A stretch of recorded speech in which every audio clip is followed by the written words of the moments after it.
Сәлеметсіздер ме? Қалдарыңыз қалай? Айгерім ханымның каналына қош келдіңіздер. Каналыма тіркеліп, лайк басып, комментарий жазып қойсаңыздар, апталық болжам жасайтын боламыз. Тоқты белгісіндегі жандарға 6 наурыз бен 12 наурыз аралығына.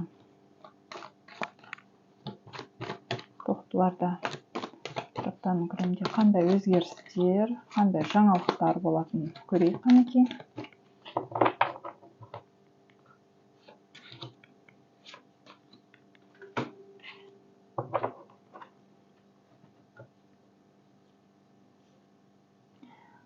Бірінші бізде рыцарь жезлов, қандай да бір жаңа бастамалар, жаңа өзгерістер болатыны анық. Жаңадан ұсыныстар түсуі мүмкін. Жаңағы бір орында отыра алмау, бір аптаның көлемінде қандай да бір үнемі қозғалыс үстінде боласыздар. Жол жүруіне байланысты бір жұмыстар, бір істеріңізді аяқтайсыздар. Энергияның өте көп болуы, үлкен қадамдар жасайсыздар.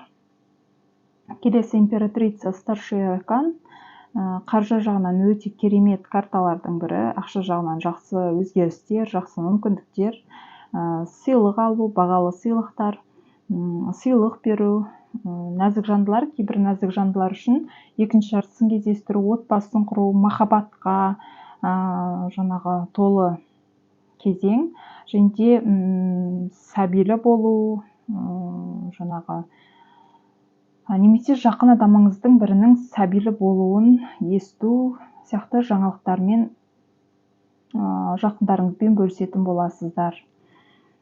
Келесі бізде 8 пентакль, кішкене болса да сабырлықтан туға кеңес береді. Себебі жаңағы қаржы жағынан әсіресе сабырлықтан туға кеңес береді. Себебі әлі де уақыты келген жоқ, жаңағы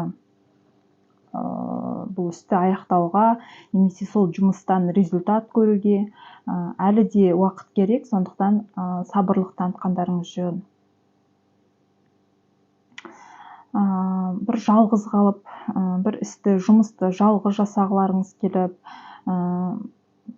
жаңағы ішкі жан дүниелеріңізде бір сезім жоқ, пустота, ештеңе жоқ сияқты бір сезімде болуларыңыз мүмкін. Жалғыз қалып, өз-өздеріңізге де уақыт арнаған дұрыс, және де қаржы жағынан үлкен қадамдар жасауға асықпағаныңыз жөн. Өз уақытымен барлығы келеді, кішкене сабырлық танытуға кеңес беретін едім. Енді қаржы жағынан, жұмыс жағынан жақсы өзгерістер болады, но жаңағы кішкене сабырлық таныту керек. Енді рыцарь жезлов бір қозғалыс, үнемі жұмыс, жаңағы бір аптаның көлемі сіздер үшін бір тыныш, бір қалыпты өтпейді, яғни жасаған үлкен қадамдарыңыз, жұмыстарыңыз, істеріңіз бір жақсы жүретін болады. Сондықтан қорықпауға кеңес беремін. Жаңағы алдыға ұмтылып, өздеріңіз қадам жасап, тырысып жасайтын болсаңыздар, жақсы өзгерістерге қол жеткізесіздер. Энергияларыңыздың асып-тасып тұратын уақыты ғой. Сондықтан енді көктемнің бірінші айы адамның өзінің энергиясының толы кезі десем де болады. Жаңағы асып-тасып тұрған энергияны жаңа бастамаға, жаңа істерге, жаңа жұмыстарға қорықпай салу керек сіздерге. Жақсы результаттар көресіздер, бірақ кішкене сабырлық танытқандарыңыз жөн. Енді жаңағы күткен нәтиже бірден болмаса да, алдағы уақытта үлкен нәтижелерге қол жеткізетін боласыздар. Осымен апталық болжамдарыңыз аяқталды. Лайк басып, комментарий жазып, өз ойларыңызбен бөлісіп отырыңыздар. Келесі торпақ белгісіндегі жандарға апталық болжам 6 наурыз бен 12 наурыз аралығын қамтимыз.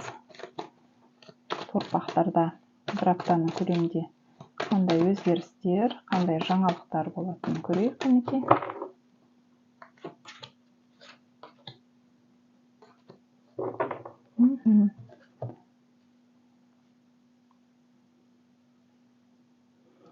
Енді үлкен өзгерістер өмірлеріңізде болады деп айта алмаймын, себебі барлығы кіші аркандар түсіп тұр. Так, бірінші бізде семерка жезл. Қандай да бір жұмыс, қандай да бір жауапкершілік бұл жерде жаңағы бір істі, жұмысты аяқтау, жаңағы өзіңіз қадам жасауыңыз керек, өзіңіз алдыға қарай жылжу керексіз. Жаңағы бұл жұмысыңыздан, ісіңізден нәтиже болу үшін, қарым-қатынаста болсын, жұмыста болсын, нәтиже болу үшін бірінші қадамды өзіңіз жасап, және де сол үшін күресу керексіз. Сонда ғана сіз нәтижеге жететін боласыз. Сондықтан қандай да бір істен, жұмыстан нәтиже күткен болсаңыздар, бірінші өздеріңіз қадам жасағандарыңыз дұрыс. Енді шестерка чаш, бұл жерде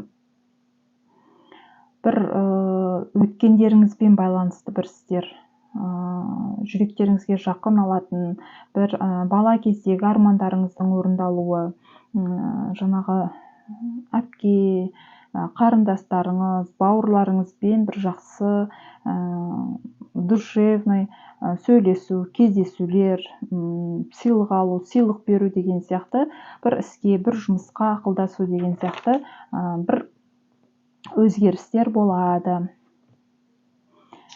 Келесі бізде паж жезл, қандай да бір нақты бір іске, бір жұмысқа нақты өздеріңіз шешім қабылдайтын боласыздар.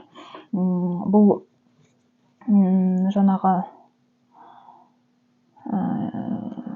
қалай айтсам болады, ол іске, ол жұмысқа өзіңіздің желанияңыз артады. Сондықтан адамның өзінде бір желания болса, қандай да болмасын қабылданған шешім, ол дұрыс шешім. Жаңағы адамның өзінің кез келген ісінде желаниясы болмаса, ол желания болмай қабылданған іс, ол ешқашанда алдыға жүрмейтін болады. Және де қандай да бір жол жүретін боласыздар, жаңағы ол жолға дайындалып жүрулеріңіз де мүмкін, алдын ала ойламаған жерден жолға шығу емес, алдын ала дайындалып, шешім қабылданып барып шығасыздар. Жол жүру, көшіп қонумен байланысты бір аптаның көлемінде өзгерістер орын алатын болады. Енді қаржыға байланысты бір мәселелер болса, олар бір адамның көмегі арқылы шешіледі. Сондықтан жақындарыңызбен болсын, сенімді адамдарыңыз, екінші жақтыларыңызбен болсын, ақылдасып, сол кісілерден ақыл кеңесін алып, көмек алып, жаңағы шешетін боласыздар. Сондықтан жақындарыңыздың көмегінен, ақылынан қашуға болмайды. Қандай да болмасын, дұрыс кеңесті сол жанашыр жандарыңыз беретін болады. Осымен апталық болжамдарыңыз аяқталды. Келесі аптада аман-есен жүздесейік. Лайк басып, комментарий жазып, энергия алмасып отырыңыздар. Егіздер белгісіндегі жандарға апталық болжам 6 наурыз бен 12 наурыз аралығын қамтимыз. Егіздерде қандай жаңалықтар, қандай маңызды өзгерістер бір аптаның көлемінде орын алатындығын көрейік. Қанекей.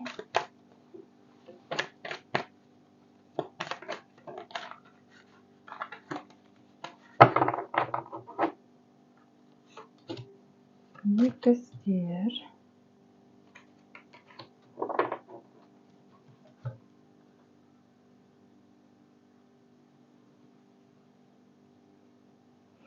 Бір аптаның көлемінде қандай да бір барба, жаңағы өзіңіздің жұмысыңыз, өзіңіздің ісіңіз, жауапкершілігіңіз үшін жаңағы қандай да болмасын шаг жасап, алдыға қадам жасап ұмтылатын уақытыңыз, және де жеке өмірде де болсын, жұмыста да болсын, бірінші қадамды өзіңіз жасауға тырысқаныңыз жөн. Себебі жаңағы сіз күткен, іштей күткен нәтиже, сіз бірінші қадам жасап, сіз қана алдыға жүрген кезде ғана бұл жұмыс, бұл іс үлкен нәтиже беретін болады.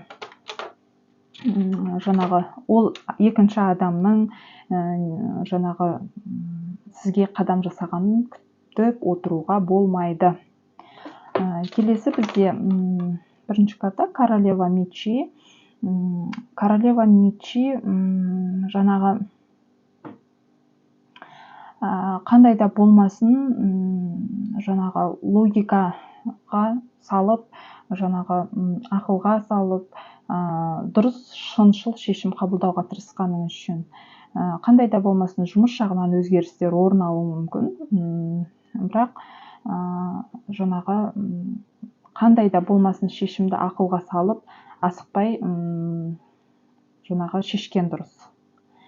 Және де бір іштей қорқыныш болуы мүмкін. Бұл іс, бұл жұмыс менің қолымнан келе ма деп өз-өздеріңізге кішкене сенбей. Себебі мечи бұл адамның ішкі қорқынышы, өзіне деген сенімділіктің аздығы. Жаңағы өздеріңізге сенім білдіріп отырған басқа да адамдарға жаңағы өзіңіздің қандай жаңағы жауапкершілік ала алатындықтарыңызды көрсететін нәтиже беретін уақыт жетті. Сондықтан жаңағы алдыға қадам жасап, өздеріңіз жаңағы алып жасау керексіздер. Мысалы, жұмыста да жаңағы маған қандай жұмыс береді екен деп күтіп отырмай, барып жұмысты өзіңіз сұрап алғаныңыз жөн. Немесе екінші жартыңызбен қарым-қатынас дұрыс болмай жүрсе, бірінші қадамды өзіңіз жасап, жаңағы татуласуға тырысқаныңыз жөн. Сол сияқты басқа тараптада да бірінші қадамды өздеріңіз жасағандарыңыз дұрыс. Соңғы карта бізде паш пентакли. Қаржылы уақыт, бір аптаның көлемінде ақша жағынан бір қиындық көресіз деп айта алмаймын. Және де бір нәрсеге, бір нәтижеге қол жеткізу үшін өзіңіз бірінші қадам жасап, өзіңіз талпыну керексіз. Тағы да мен екінші картадан түсіп тұр. Сондықтан жаңағы өзіңіздің арманыңыз, өзіңіз ойлаған нәтижеге жету үшін жалқау болып отырмау керек. Бір аптаның көлемінде жұмыс басты, жауапкершілік алып, алдыға қадам жасаңыздар. Сонда ғана сіз күткен нәтиже болады. Және де қаржы жағынан бір үлкен сума ақша келуі мүмкін. Ол сіздің қарызыңыз қайтуы мүмкін. Не болмаса, ойламаған жерден ақшалай сыйлық болуы мүмкін. Ұзақ жаңағы күткен нәтижеңіз болып, жаңағы жұмыстан немесе жалақыдан премия, повышение сияқты өзгерістер болуы мүмкін. Осымен апталық болжамдарыңыз аяқталды. Лайк басып, комментарий жазып, өз ойларыңызбен бөлісіп отыруларыңызды сұраймын. Келесі аптада аман-есен жүздескенше. Шаян белгісіндегі жандарға апталық болжам 6 наурыз бен 12 наурыз аралығында қандай жаңалықтар, қандай маңызды өзгерістер болатындығын көрейік.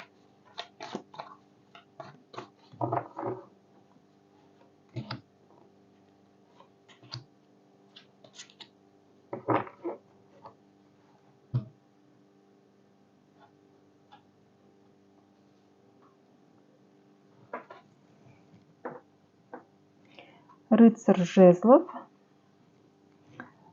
Рыцарь жезл бір жұмысқа, бір іске рисковать етулеріңізге тура келеді. Үнемі бір қозғалыста, бір аптаның көлемінде жүресіздер, бір жұмыстарыңызды соңына дейін жеткізіп, бір нәтижеге, бір іске, бір нәрсеге қол жеткізу үшін тырысатын боласыздар. Бір орында отыра алмау, алдыға жылжу, бірақ та сіз қанша алдыға қарай талпынып жасағанымен де бұл іс жақын арада аяқталмайды, біраз уақытқа созылуы мүмкін, себебі артында отшельник түсіп тұр. Яғни асығыс шешім қабылдап, асығыстық танытпаңыз, барлығы өз кезегімен, өз уақытымен болады. Сондықтан асығыстық танытып қажет емес. Старший аркан, яғни бұл істен, бұл жұмыстан қандай да болмасын күткен нәтижеңіз болады, тек жақын арада емес, біраз уақытқа созылады. Адамдарды да өзіңізде асықтырудың қажеті жоқ. Келесі бізде император түсіп тұр. Император бұл жаңағы біреудің жаңағы көңіліне қарап шешім қабылдамау керектігін айтады. Біреуді ренжітіп аламау, немесе ол адам мені жақсы көрмейді қалады ау деп сол адамның көңіліне қарап шешім қабылдаудың қажеті жоқ. Ол адам сізді данный уақытта сіз қабылданған шешімге ұнатпай, ренжіп, сондай болуы мүмкін, бірақ алдағы уақытта сол қабылдаған шешіміңіз үшін сізді сыйлайтын да болады. Сондықтан жаңа шешім қабылдауда алдын ала жақсылап тұрып ойланыңыздар. Себебі отшельник, император түсіп тұр, бұл жерде қабылдайтын шешімдеріңіз өмірлеріңіз үшін өте маңызды болуы мүмкін. Сондықтан асықпай, ойланып шешім қабылдауға тура келеді.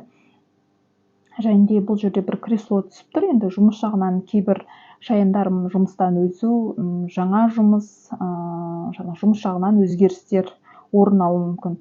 Кейбір шаяндарым үшін жұмыстан, яғни повышение да болуы мүмкін, немесе жалақының өсуі деген сияқты өзгерістер орын алуы мүмкін.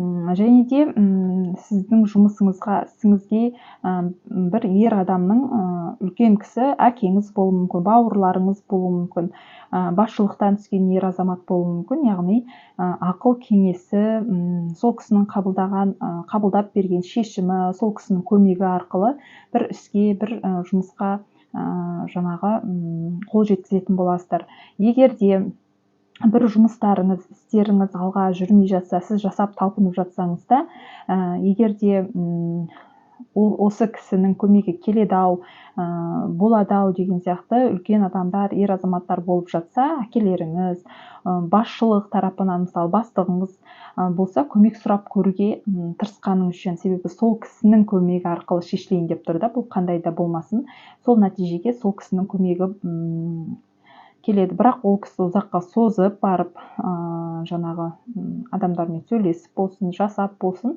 іске береді. Тек бір рет айтып, сабырлық танытып күтуге тырысқаныңыз жөн. Яғни бір ер азаматтың ақыл кеңесі, көмегі болады. Сондықтан сабырлықпен күтуге тырысқандарыңыз жөн. Ал енді кейбір шаяндарым екінші жартыларын кездестіруі мүмкін, нәзік жандылар. Және де ол ер азамат сізден жасы бірнеше жасқа үлкен болуы мүмкін. Ақыл тоқтатқан, мүмкін должностьта жақсы, бастық, ақыл тоқтатқан мықты ер азамат кездесуі де мүмкін. Осымен апталық болжамдарыңыз аяқталды. Лайк басып, комментарий жазып, өз ойларыңызбен бөлісіп отырыңыздар. Және де жаңағы энергия алмасу міндетті түрде болу керек. Сондықтан әлі де естеріңізге салып отырамын. Келесі аптада аман есен жүздескенше сау, саламатта болайық. Келесі бізде Арыстан белгісіндегі жандарға апталық болжам 6 наурыз бен 12 наурыз аралығы. Бір аптаның көлемінде Арыстан белгісіндегі жандарда қандай өзгерістер, қандай жаңалықтар болады?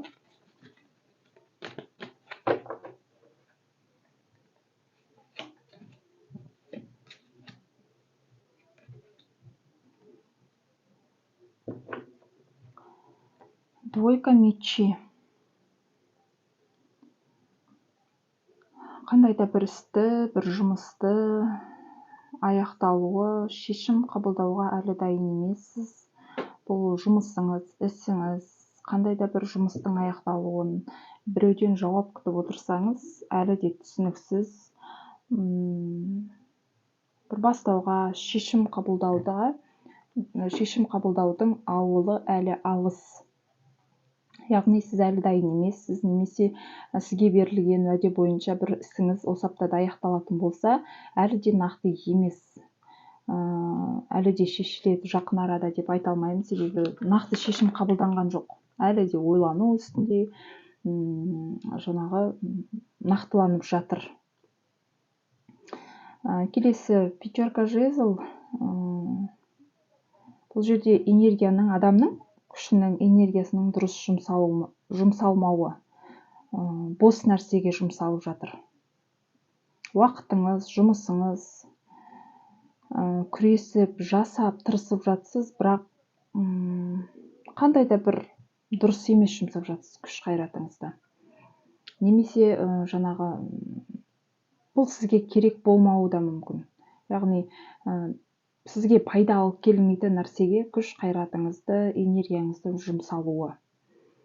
Сондықтан кішкене әлі де бір бастама, жұмыс жайлы бастаудың алдында мүмкіндікше жақсылап ойланыңыз. Ол сізге нақты қажет пе? Және де бұл салада сіздің орныңызға жаңағы немесе соған таласатын адамдар, күресетін адамдар өте көп болмақ. Сондықтан сіз нақты жеңіске жете аласыз ба? Сіз оған дайынсыз ба күресуге? Сол жағын нақтылап алғаныңыз жөн. Себебі сізге бұл бастаған ісіңіз оңайлықпен келмейді. Күтіп жүрген нәтижеңіз. Сондықтан жақсылап, нақтылап ойланған дұрыс. Себебі мүмкіндігінше әлі де шешім қабылдау үшін ойланады, нақтырақ жақын арада шешілмейді. Екі жақты болып тұр. Одан кейін 8 чаш, бұл карта ухода, яғни кету, қоштасу, көп күш салған бір жұмысыңыз, ісіңізден кету, көп күш салған бір отношениядан кету, нақты қарым-қатынастың тоқтауы, немесе бұл жерде бір бизнестің жабылуы. Мысалы, сіз қаншама еңбектеніп, күш салып, маңдай теріңізді салдыңыз, ары қарай уже мүмкіндік жоқ алдыға қарай қадам жасауға. Сондықтан бір нәрсемен қоштасу, жаңағы күш салған, өте көп эмоция салған нәрседен кету, қоштасу. Сондықтан мүмкіндігінше дұрыс уақытта тоқтай білген де дұрыс. Сізге айтарым осы.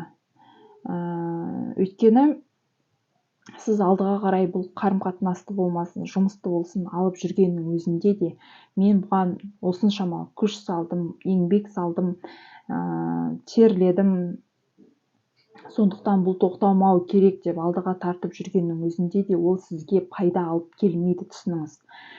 Сондықтан дұрыс уақытта тоқтай білген де дұрыс.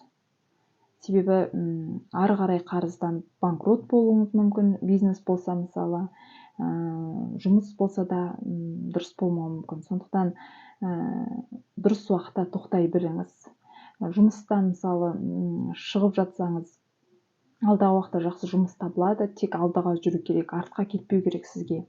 Сондықтан бұрынғы жіберген қателіктерді қайта қайталамауға тырысқаныңыз жөн.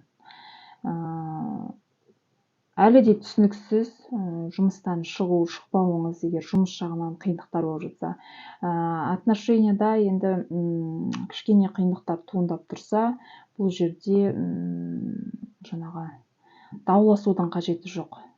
Ұрыс керіс айырылысуға алып келуі мүмкін. Мына жерде дауласып, бір нәрсені доказать етемін деп ойласаңыз, сіз қателесесіз.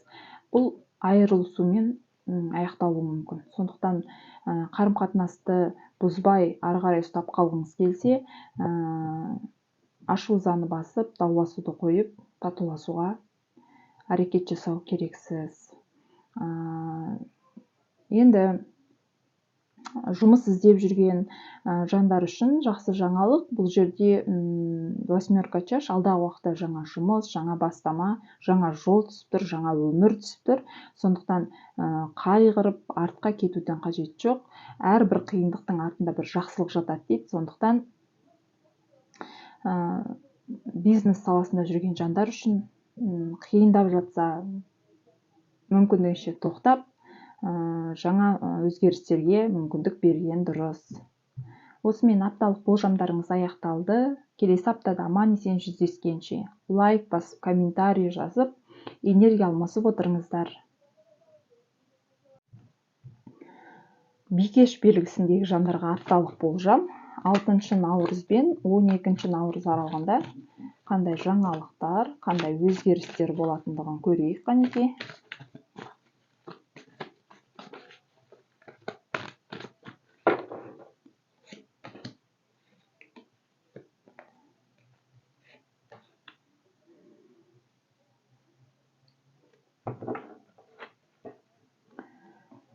Луна старший аркан кішкене бір аптаның көлемінде эмоцияға беріліп, біреумен ұрысып, ренжісу, түсінбеушіліктер, артық әңгіме деген сияқтылар болуы мүмкін. Сондықтан ондай нәрсеге көп басыңызды қатырап беруге болмайтындығын айтқым келеді.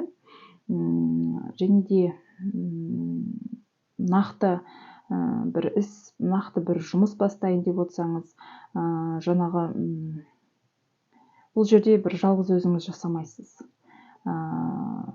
Бірнеше адам бірігіп жасауыңыз мүмкін, бірақ өте күш жігерді, энергияның көбін сіздің тараптан болады. Себебі басқа адамдар сізге қарайды. Сіздің бұл жерде жаңағы еңбегіңіз көбірек болады. Одан кейін семерка жезл бұл жерде борьба, жаңа қандай да болмасын өзіңіз бірінші қадам жасауыңыз керек. Күресу керек, сонда ғана үлкен нәтижелерге жетесіз. Яғни мына жерде мен жалғыз ғана жасауым керек па, оларда бірігіп отырмыз ғой, олар да жасасын деген сияқты сіз ниетпен отырсаңыз, жұмысыңыз, бастаған ісіңіз артқа кетуі мүмкін. Бірінші қадамды өзіңіз бастап, жаңағы өзіңіз жасағаныңыз үшін. Ал енді личный отношенияда ұрсысып, екінші жақтыңызбен түсінбеушілік болып жатса, бұл жерде бірінші қадамды өзіңіздің тарапыңыздан болғаны жөн. Себебі ол кісі қатты ашуландырдыңыз, ол кісі сізден бірінші кешірім сұрап, бірінші қадам жасауға әлі де дайын емес. Ашуын жеңе алмай отыр десем де болады. Сондықтан бір нәтижеге, бір іске, бір нәрсеге қол жеткізгіңіз келсе, өзіңіз қадам жасап, өзіңіз күресуіңіз қажет. Тройка жезл бұл қандай да бір нақты шешім қабылданды, жаңағы бір өзгерістер бар, жаңағы выбор жасалды деген сөз. Алдыға қарай қадам жасалды, немесе жол жүру, көшіп қонумен байланысты өзгерістер, және де жұмыс жағынан жаңа өзгерістер болады жолыңызда. Жұмыс жағынан перспектива, өсіп, өну, даже жұмыс ауыстыруыңыз мүмкін, жаңа үй алып, көшіп қонумен, жол жүрумен байланысты бір аптаның көлемінде өзгерістер орын алуы мүмкін. Жаңағы, бірақ барлық шешімді ешкіммен ақылдаспай, өзіңіз ойланып, өзіңіз қабылдағаныңыз үшін, себебі басқа адамдар сіздің шешіміңізге қарай, жаңағы шешіміңізге қарайды, сіздің жасаған қадамдарыңызбен бірігіп артыңыздан еріп жүреді десем де болады. Сондықтан бірінші қадам, үлкен жауап, өте көп жауапкершілік сіздің тарапта. Сондықтан тек алға деймін сіздерге. Осымен апталық болжамдарыңыз аяқталды. Лайк басып, комментарий жазып, энергия алмасып отырыңыздар. Сау болыңыздар. Таразы белгісіндегі жандарға апталық болжам 6 наурыз бен 12 наурыз аралығын қамтимыз. Бір аптаның көлемінде қандай жаңалықтар, қандай өзгерістер болады екен, қанекей көрейік.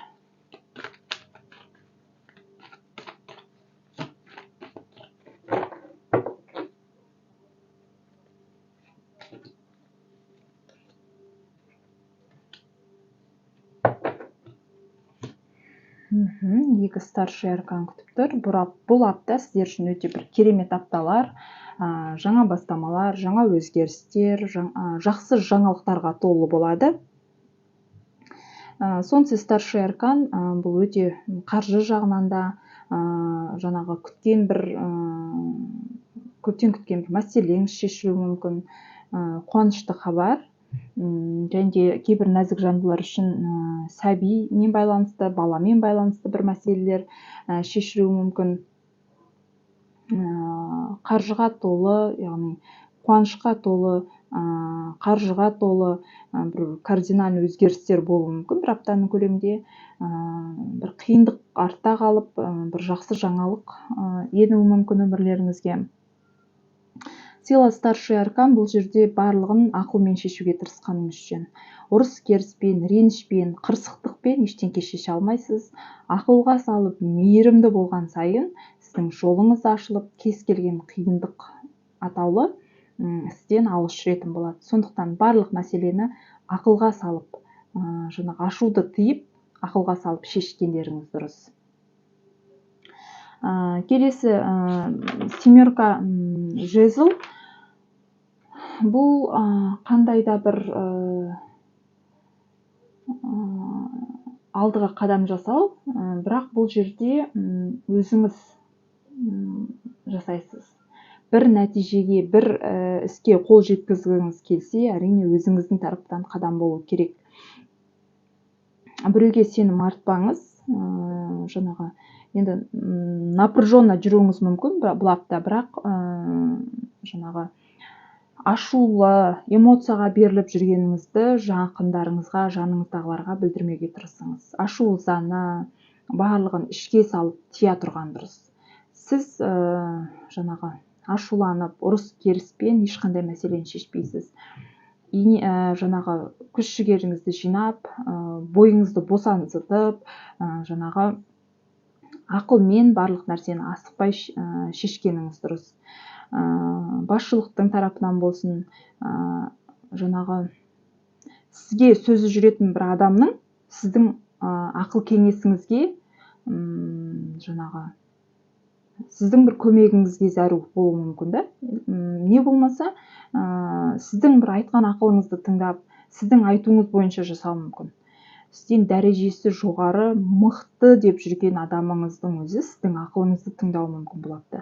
Сондықтан ашумен емес, кез келген нәрсені ақылға салып шешкен дұрыс. Баламен байланысты бір жұмыстарыңызды аяқтайсыздар, қуанышты хабар естисіздер, ақшаға байланысты, мысалы, кредит оформить ету, бір көптен күткен ақшаңыз болса, осы аптаның көлемінде қолыңызға тиеді. Осымен апталық болжамдарыңыз аяқталды. Келесі аптада аман-есен жүздескенше лайк басып, комментарий жазып, энергия алмасуды ұмытпаңыздар. Сары шаян белгісіндегі жандарға апталық болжам 6 наурыз бен 12 наурыз аралығын қамтимыз. Сары шаян.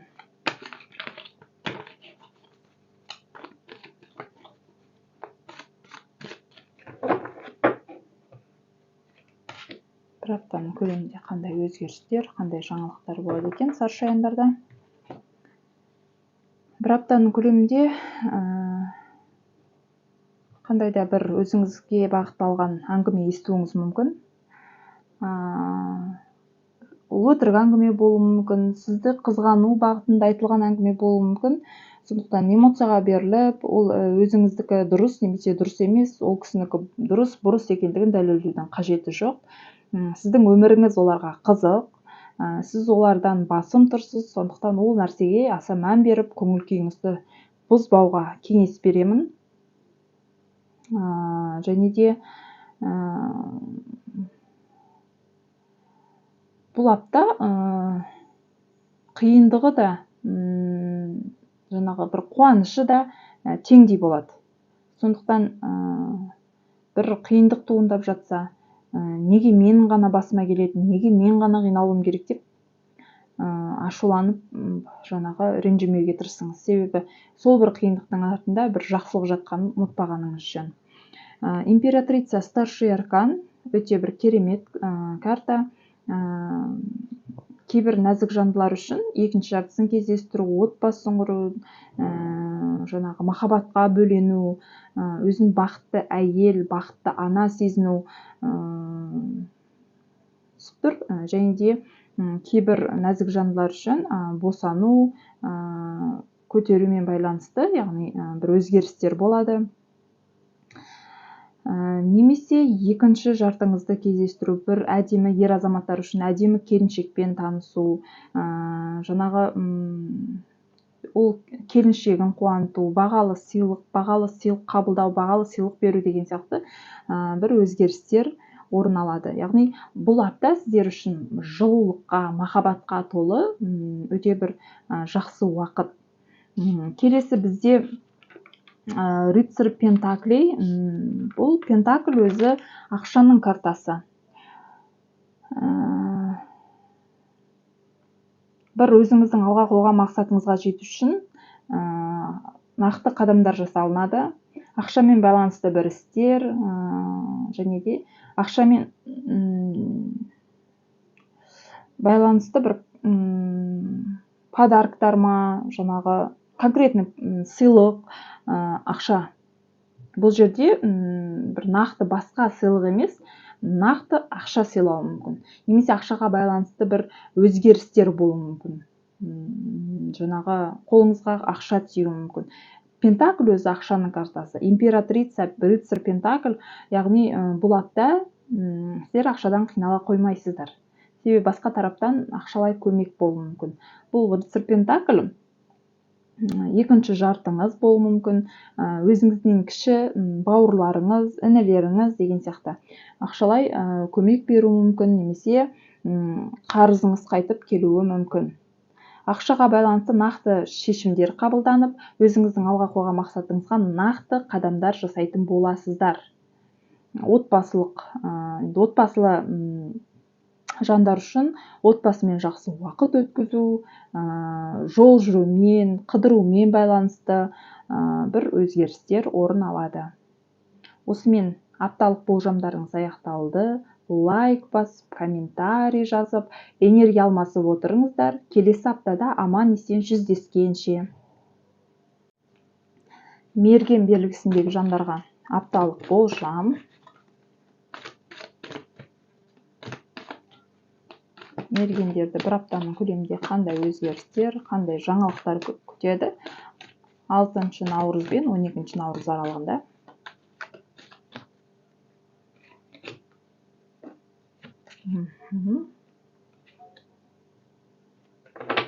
Отбасымен бір аптаның көлемінде жақындарыңызбен уақыт өткізу. Жаңағы бір жылы, махаббатқа толы, жылы сезімге толы апта. Ата-ана атану, сәбилі болу, жаңағы бақытты әйел, бақытты ана, нәзік жандылар үшін. Бұл апта сол жағынан жылулық, және де отбасыға көбірек көңіл бөлу, жақындарыңыздың тарапынан сізге бөлінетін уақыт, внимание, жаңағы апта көлемі махаббатқа, жылулыққа толы. Және де қонаққа шақыру, қонаққа бару, жаңағы кездесу, жаңағы үнемі бір той тойлау, жаңағы отбасыңыздағы бір жақсылықты, қуанышты жақындарыңызбен бөлісу түсіп тұр да бұл жерде. Бір өзгеріске, бір жақсылыққа қуану, жақындарыңызбен сол қуанышыңызды бөлісу, той, томалақ, қуаныш. Және де десятка пентакль бұл өзі ақшаның картасы болғандықтан, жаңағы ақшаға байланысты бір өзгерістер болады. Өте благоприятный карта, сыйласымдылық, стабильность, сәттілік, жаңағы ақша жағынан сәттілік бұл жерде. Жаңағы әкеңіздің тарапынан, немесе бауырларыңыздың, ер азаматтың тарапынан сізге деген сыйласымдылық. Отбасы, бала-шаға көбірек көңіл бөлу. Кейбір жандар, нәзік жандылар, көтерумен, босанумен байланысты бір жақсылықтар болады.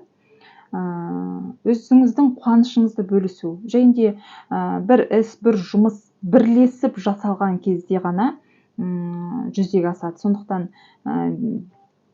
бизнес болсын, жұмыс болсын, адамдардың көмегінен қашпаңыз. Сол кісілердің көмегінің арқасында бір үлкен жұмысыңызды, бір мәселеңізді аяқтайсыз. Жалғыз жасағаннан қарағанда бірлесіп жасаған жаңағы жұмыс жақсы болады. Көптің көмегін қабыл алуға кеңес беремін. Осымен апталық болжамыңыз аяқталды. Лайк басып, комментарий жазып, энергия алмасып отырыңыздар. Келесі аптада аман есен жүздескенше. Тау ешкі белгісіндегі жандарға апталық болжам 6 наурыз бен 12 наурыз аралығында. Бір аптаның көлемі толық қамтылады. Қандай өзгерістер, қандай жаңалықтар болады.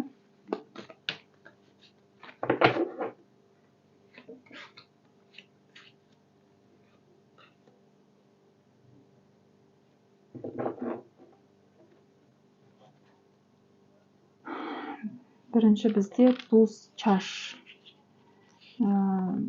Туз чаш бұл қандай да бір жаңа өзгерістер. Сізді бір эмоцияға толтыратын, бір жаңа бастама, жаңа сезім, жаңа қарым-қатынас, жақсы эмоция, бір сөзбен айтқанда. Басқа адамның тарапынан сізге деген ұсыныс. Отбасын құруға түсетін ұсыныс, жаңа өмір бастауыңыз мүмкін, жаңа қадам, жаңа бастама, жаңа өзгеріс. Мир старший аркан, және де бұл жаңа бастамаға жақындарыңыздың тарапынан қолдау бар, поддержка дейміз ғой, қолдау бар, барлығымен ақылдасып жасайсыз. Главный, жүрегіңізде тыныштық, в душе спокойно. Бұл өзгерістерге болып жатқан, сіз қуанасыз, сіздің көңіліңіз толады. Яғни бұл жақсы жаққа қарай болатын өзгерістер, жаңа өмірге қадам. Және де бұл енді бастаған бастамаңыз болсын, жасап жатқан ісіңіз болсын, бірден шешіліп кетпейді, біраз ұзаққа созылады. Сондықтан көп ешкімді асықтырып, шешім қабылдарда болып жатқан өзгерістерді тезірек аяқтауға асықпаңыз. Ол өз ретімен асықпай болады. Және де әр қабылдайтын шешіміңізді асықпай ойланып қабылдауға тырысқаныңыз жөн. Себебі бұл жерде кез келген мәселе ұзаққа созылуы мүмкін. Себебі отшельник түсіп тұр да, соңғы карта. Ұзаққа созылады, бір қаржыға байланысты, жұмысқа байланысты бір өзгерістерді осы аптаның көлемінде күтетін болсаңыз, бұл аптаның көлемінде жүзеге аспайды. Әлі де біраз уақытқа созылады. Сондықтан асығыстық танытпаңыз, асығыс шешім қабылдап, жанындағы адамдарды асықтырып тезірек жасап бер деген сияқты. Егер ол тездетіп асықтыратын болсаңыз, сіз күткен нәтиже, сіз күткен ақша түспей қалуы мүмкін қолыңызға.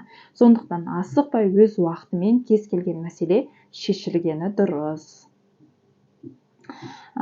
Және де бұл полный чаш, полный эмоция.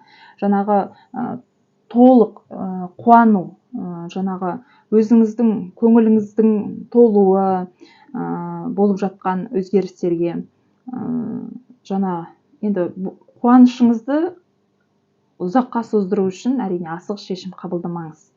Бұл жердегі асығыс шешім қуанышыңызды су сепкендей басуы мүмкін. Сондықтан мүмкіндігінше асықтырмаңыз.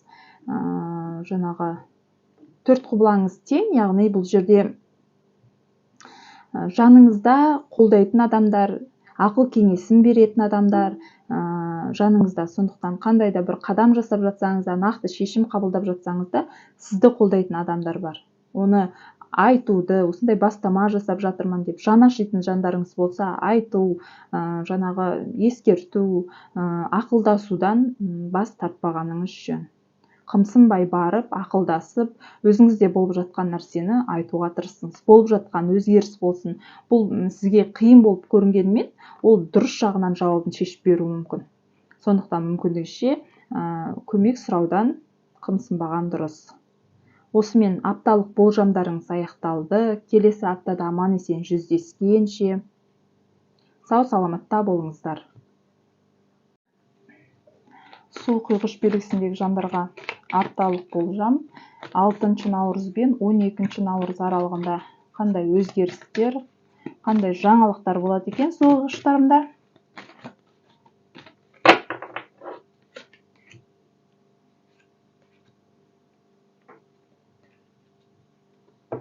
Солнце старший аркан, апта жақсы басталады,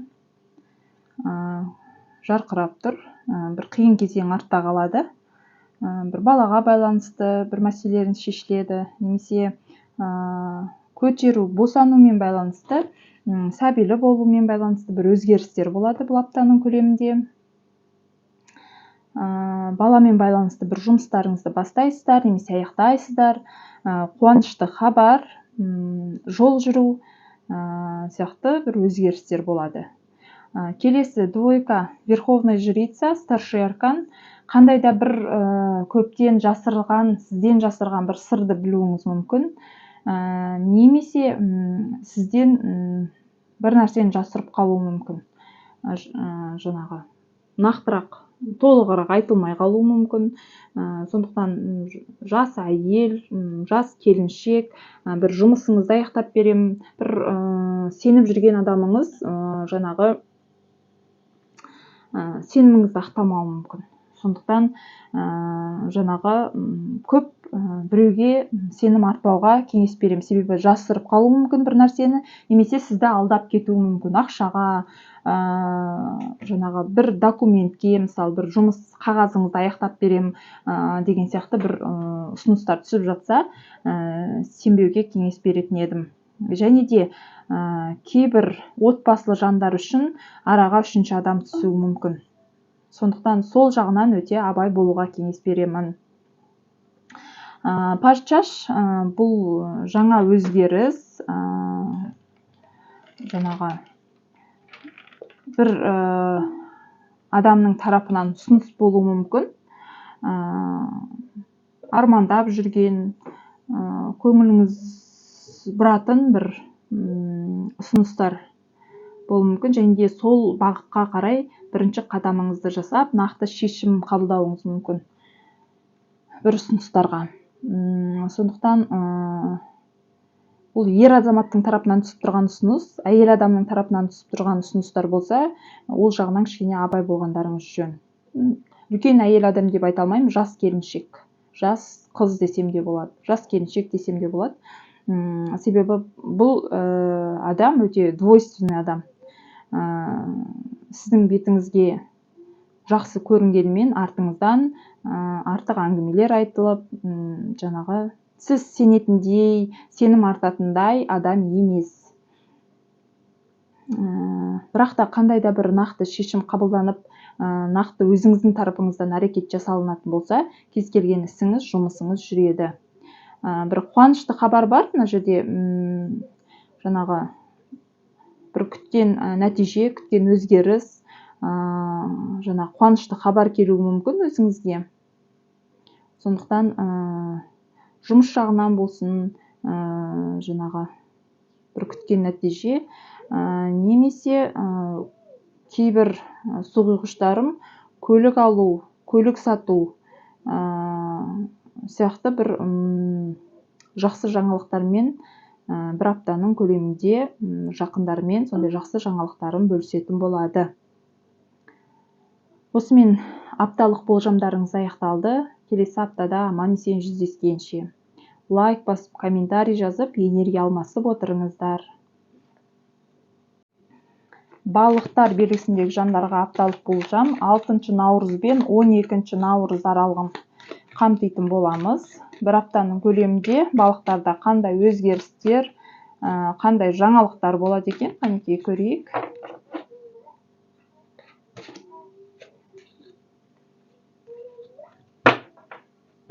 Девятка жезл. Бұл қандай да бір жұмыстың, қандай да бір жауапкершіліктің көптігін айтады. Бір жаңағы жұмысыңыз көп болса да, біреуге сеніп тапсыра алмайсыз. Адамдарға, өмірге сенбеу, алға қадам жасауға, рисковать етуге қорқу. Бір негативный өзіңіздің басыңыздан өткен опыттың әсерінен жаңағы сол адамдарға, сол болатын өзгерістерге қадам жасауға қорқу. Двойка жезл қандай да бір нақты шешім қабылдауға дайын емессіз, әлі де ойланып жүрсіз. Таңдау жасау үшін ойлану, шешім қабылдау бір орында тұр. Алдыға қарай қадам жасау, өзгерістер әлі де уақыты келген жоқ. Екі жақты болып тұрсыз. Кету керекпін ба, или жаңағы осында қалу керекпін ба деген сияқты бір өзгерістер сияқты. Сондықтан нақты әлі де ойлану керек, әлі уақыты келген жоқ дегім келеді. Сондықтан жаңағы асықпай ойланыңыз дегім келеді. Себебі асығыс қабылданатын шешім емес бұл жерде. Келесі бізде король пентакль, бұл қандай да бір властный, сізден дәрежесі жоғары адамның сізге берер ақыл кеңесі, сол кісінің сізге сенуі, немесе сол кісінің бір рисковать етуі, жаңағы но қаржы жағынан көп рисковать етпеуге кеңес беретін едім. Себебі қаржылай рисковать еткеніңізді өзіңіз де қорқақтайсыз, бірақ та сіздің бұл рисковать еткеніңізді басқа адамдар, басшылық болсын, құптамауы мүмкін. Әкеңіз болсын, басшылық болсын, бауырларыңыз болсын, құптамауы мүмкін. Сондықтан қаржыға байланысты рисковать етпеңіз. Қалған жағынан, мысалы, жұмыстан, басқа іс-әрекеттеріңізде рисковать етіп қадам жасауға болады, но қаржы жағынан, тем более бұл жерде аз сума емес, қомақты қаржы болуы мүмкін, сондықтан кішкене абайлаңыз. Нақты шешім қабылдарда ойланғаныңыз жөн. Және де бұл жерде ақшаға байланысты бір мәселелерді шешу үшін ойлануыңыз мүмкін, екі жақты болып. Бірақ сізге берер кішкене ақылым, қай жақта ақша жағынан сізге пайда көбірек, сол жаққа қарай бет бұрғаныңыз жөн. Ыңғайлы жағын емес, қаржы жағына кішкене көбірек өзгерістер болатын жағына қарай мән беріңіз. Себебі сол жағынан сіз көбірек ұтасыз. Және де ақшамен байланысты бір іс, қаржымен, мысалы, бизнеспен байланысты сияқты, сол бағытты таңдауға кеңес беремін. Егер бір нақты шешім қабылдауда. Басқа бағыт түсіп тұр да, көшіп қонумен байланысты, сол жағын ойлап, кішкене өзіңіздің де басыңыз қатуы мүмкін. Сондықтан асықпай, ойланып, бауырларыңыз, әкеңіз, басшылықпен ақылдасып, өзіңізден дәрежесі жоғары адамдармен ақылдасуға тырысыңыз. Сол кісілердің ақылы сізге дұрысырақ болады. Осымен апталық болжамдарыңыз аяқталды. Лайк басып, комментарий жазып, энергия алмасып отырыңыздар.